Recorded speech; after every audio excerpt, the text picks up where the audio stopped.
Shalom. Shalom.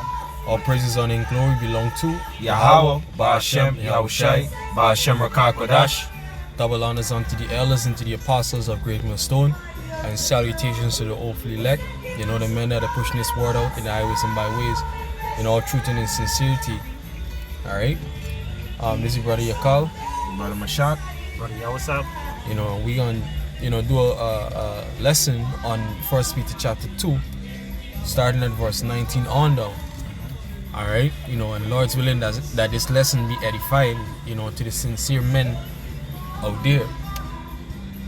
Alright?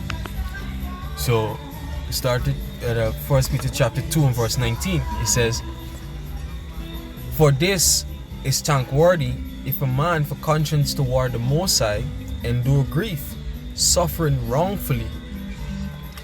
Alright? It says, "For what glory is it when ye be buffeted for your own faults, that ye take it patiently? But if when ye do well and suffer for it, ye take it patiently, this is acceptable with the Most High." You know, it says, "For this is thankworthy for man for conscience toward the Most High endure grief, suffering wrongfully." You know, because in the sight of Yahweh Ba'ashem Yahushai, you know, you remember the scripture tell you what, that the Lord is what? Long suffering. Alright? So the Most High gonna put you through, you know, certain trials, certain tests, you know, certain things to prove you, you know, to see how you gonna endure it. Alright? To try your faith. There's ultimately the reason why we go through certain things. Alright? It says, "For what is it if when..." Salaki, if I may touch on the 19 before you. Yeah. Right? It says, "For this is thankworthy," right? We can break it down a little piece by piece. Thankworthy, right? This is worthy of giving the Most High thanks. Right?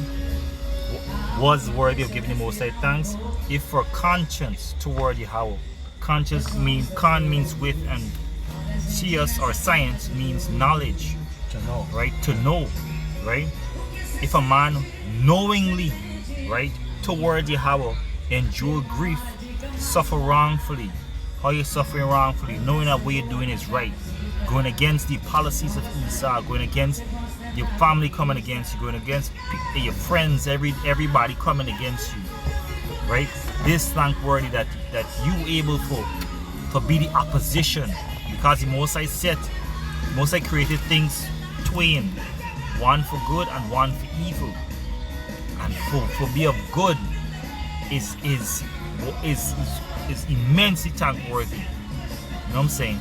Just want to add that real quick. Yeah, it can. It says, "For what is it if when ye be buffeted for your own faults..." For what glory is it? Yeah, "For what glory is it if when ye be buffeted for your own faults..." Buffet means like beaten. Yep. "Ye take it patiently." Alright, and you see the man that was in the camp, you know, how he used to say, he used to do Wani or Yahukanan, as you know, right? Yeah. You know, he going off and these different things, but then whenever he being reproved, he used to, you know, say, "Let the righteous smite me, and it shall be a grace unto me," something to the effect, the scripture in Psalms. That was his favorite precept. You know, so he used to take it cheerfully when he was suffering because of his own wrongdoing. Yeah. You understand? And there's no virtue or no honor in suffering when you do wrong, because it's a just judgment that's being meted onto you. Exactly. You understand? Yeah. But he goes on to say, But if when ye do well and suffer for it, ye take it patiently, this is acceptable with the Most High." God. Alright? And what is doing well? Doing well is obeying, you know, Yahweh Ba'ashem Yahushai and every word of this scripture, of these scriptures. You understand? Keeping integrity, you know, according to the word of the Most High. That's right. You understand? You know, you're dealing with certain things with 2/3. You know, they smiting you, they reproaching you, they putting you to shame, They're mocking you. You understand? There's this suffering that we're gonna suffer, but you enduring that patiently, that is something that is thankworthy in the sight of Yahweh Ba'ashem Yahushai. You see? Let me get this. This is 1 Peter chapter 1, and it says, let me see. 1 Peter 1 and verse 7, it says, I'll read from verse 6. Wherein ye greatly rejoice, that now for a season, if need be, that ye are in heaviness through manifold temptations. Alright? Like the scripture tell you in Hebrews that no chastisement for the present time is seem as something good. So for the time being, when you're going through whatever it is that you're going through, it is be heavy. It is pressed on your mind. You understand? And there's the fight that we have to fight through it to remain of a sound mind and continue pushing in this word. That's right. Verse 7, it says that the trial of your faith, being much more precious than of gold that perisheth, though it be tried with fire, might be found unto praise and honor and glory at the appearing of Yahushua Mashiach. That's right. Because this what going on right now is our faith that is being tried. Our faith is being refined. All the impurities, that's found within us is being burnt off. You understand? So now we changing. We in the changing process. And at the appearing of Yahushua, our body's gonna literally change. You see? Brothers, got anything to add before Go ahead. The precept remind me of 1 Corinthians. Is 1 Peter 1 and 7 you read? Yeah, those 1 and 7. When it says, I read it back. So that the trial of your faith, being much more precious than of gold that perish, right? Because what the scripture says that without faith, without works, is of no merit. What if you paraphrasing it? So when you go to 1 Corinthians 3, and verse 13 says, every man's work shall be made manifest, for the day shall declare it, because it shall be revealed by fire, and the fire shall try every man's work of what sort it is. If it's of a good deed or if it's of a bad deed. Or if it's in vain, meaning that you ain't doing it wholeheartedly, you're doing it because you're looking for please men, or you're looking for your own vain glory. Right? So it says, if any man work abide, which he hath built, thereupon he shall receive a reward. So if your work stands sure because you genuinely believe it, let me just double back to it. Right? You genuinely believe in it. And when it be tried by the fire, which is first the word, and then the thermonuclear fire and the laser beams and whatnot, right? Then we can know who is the Most High, who belongs to the Most High. You understand? Exactly. Then we shall know my chosen. Going back to Scripture said to, let me get it quick. This was 2nd Address 16 and 2nd Address 16 and verse 73 says, then shall they be known who are my chosen, and they shall be tried as gold in the fire. Beautiful, So beautiful. what does that mean is that now you're gonna go through what Jacob's trouble. All right, you're gonna go through. Everybody's gonna go through that trial. All right, and they tell you in Revelation 3 and 10. Somebody could get it for me. That's it, sir. Bring it up for me. Revelation 3 and 10. It says, because I was kept the word of my patience. Right, where's the word? The scriptures, the saying of this book. Yeah. All right, go ahead. The And prophecy. keeping it means that you abide by it and you're teaching it. Right, you obey it. All right, go ahead. It says, I also will keep thee from the hour of temptation. How is the Lord gonna keep you from the hour of temptation? Doesn't mean that He ain't gonna allow you to go through the trials. No, it doesn't mean that. Because it tell you in Revelation 7 and 13. Read it for me. You're jumping around a little bit. Revelation 7 and 13, it says, and one of the elders answered saying unto me, what are these which are arrayed in white robes? Uh-huh. Whence came they? And I said unto him, Sir, thou knowest. And he said unto me, These are they which came out of great tribulation. Right, it's talking about the elect. These are they that came out of great tribulation. So every man is going to be tried. All right, to see whether he be for what? Yahweh Bashem Yahushai, or whether he be for their system. Every man's work. Everything that you put in, all right, to the time that you are here on earth. All right, the Lord is going to examine by what? By fire, by this word. All right. No, that's it for me. I'm gonna go back to the Revelation 3:10, Baba Shah. Go. There's the point where he was coming to. It said, which shall come upon all the earth. Right. Read back this part. I will also keep thee from the hour of temptation, which shall come upon all the earth, to try them that dwell upon the earth. Try them that even to those that believe. Yeah. Right. Go ahead. Listen. Yeah, this is it. Yeah, go ahead. Back to 2nd Ezra 16, 73. Said, no, you finished with it, Yeah, right? finish it. Yeah, kind. So we're going back in 1 Peter 2 and verse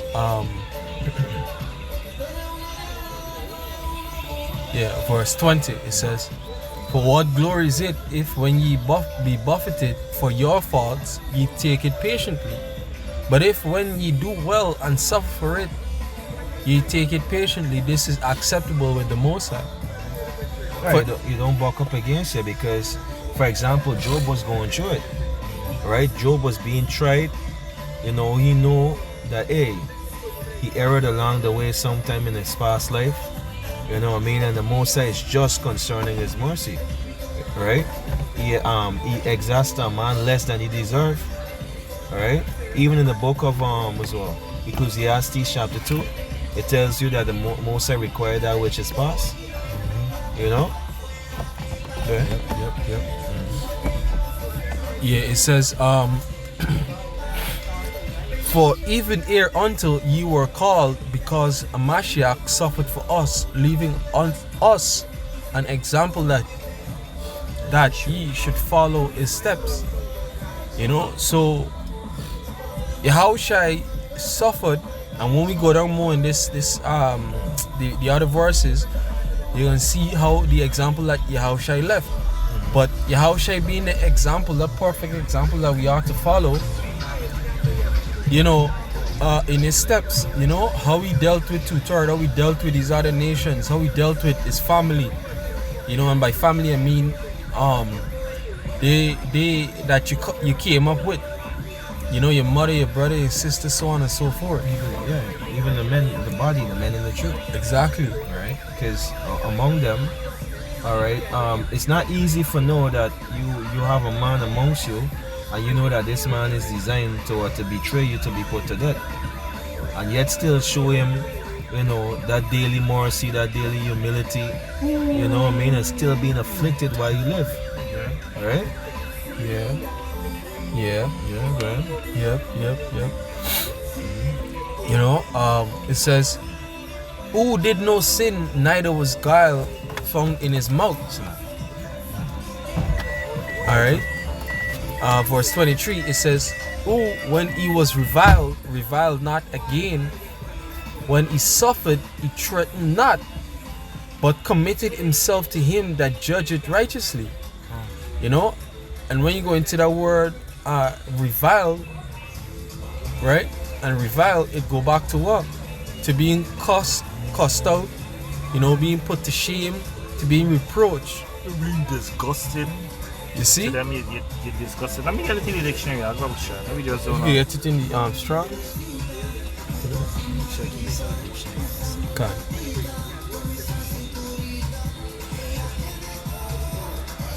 It says revile. It says to attack with abusive language. Exactly.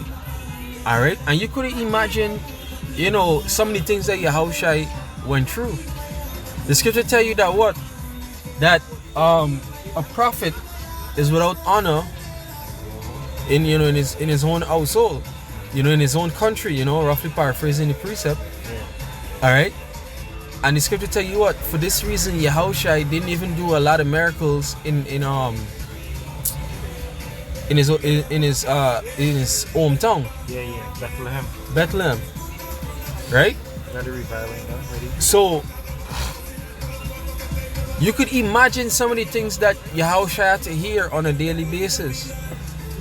But he didn't say, hey, I gonna meet this man or this woman or this group of people with the same hostility that he was being met with or that he was being shown. You understand? What he did instead was to commit himself to Yahweh. You know? Yeah, go ahead. It says G 3058 for revile, and is loidoreo, right? It says to reproach, rail at, revile, heap abuse upon, right? It says Strong's definition, to reproach, that is vilify, to make them a villain, to revile, right? When you go into the root, it's loidoros, a railer, reviler. Strong's definition, abusive, that is a blackguard, railer, reviler, right? Exactly. Right? So the scripture tell you what? That it says, when he was reviled not again. Alright? When he suffered, he threatened not again. But committed himself, like, you know, when the Romans came for him, alright, and Peter you know, chopped off the one of the soldiers' ear. He was like, hey, it's not my time to do this. You understand? So he didn't pick up no guns, pick up no sword, say, we going for these men. He stick to the script. He stick to exactly what was prophesied of him. And the same thing with we have to stick to what is prophesied of us. You understand? This is 1 Peter chapter 1, and it's in verse 14. It says, as obedient children, not fashion yourselves according to the former lust in your ignorance, but as he which hath called us all is holy, so be ye holy in all manner of conversation. All manner of conversation. Right? And this conversation is not talking about, you know, you speaking to somebody, you're speaking to a person. It actually go into your actions, your mannerisms, your behavior. Because out of the abundance of the heart, the mouth speaketh. Exactly. Right? So, because there's a stoic quote, Slakia, yeah, that says, watch your thoughts, they will determine your words. Watch your words, they will determine your actions. Watch your actions, determine your habits. watch your habits. Watch your habits, determine your character. Roughly paraphrasing the quote. Yeah. So it's all part of your character at the end of the day, your identity. You got that? Yeah. So we'd say, in all manner of conversation, in all manner of conduct. Conduct is the actual word. Yeah. You know, so watch how you're conducting yourself. You understand? The aim of us in this truth, in this present time, being accused, being persecuted, right? The aim is for us to remain innocent. That's right. Of all charges, of all accounts. Anything that is being said of us had to be false accusations. And I want anybody read Matthew 5? I want Matthew 5. This is Matthew 5. Let me see. Right, Matthew 5:11 says, blessed are ye when men shall revile you and persecute you, and shall say all manner of evil against you falsely for my sake. Alright, just to add to what you were saying. Yeah. Right. And you know, they're gonna say all manner of false thing against us. Like brother mentioned last night that sometimes they say, well, we're rapists. You know, we call all women whores. And all these different, you know, false accusations. Yeah, they will come to say, you know, we disturbing the peace. Yeah. Their wickedness. That's what we disturbing. Right? Exactly. But they will call it peace. Right? Yeah. You know? They're gonna tell you that, oh, we disobedient to parents and all these different things. But the aim is that in all of these charges, Alright, in all these accusations, we have to remain innocent.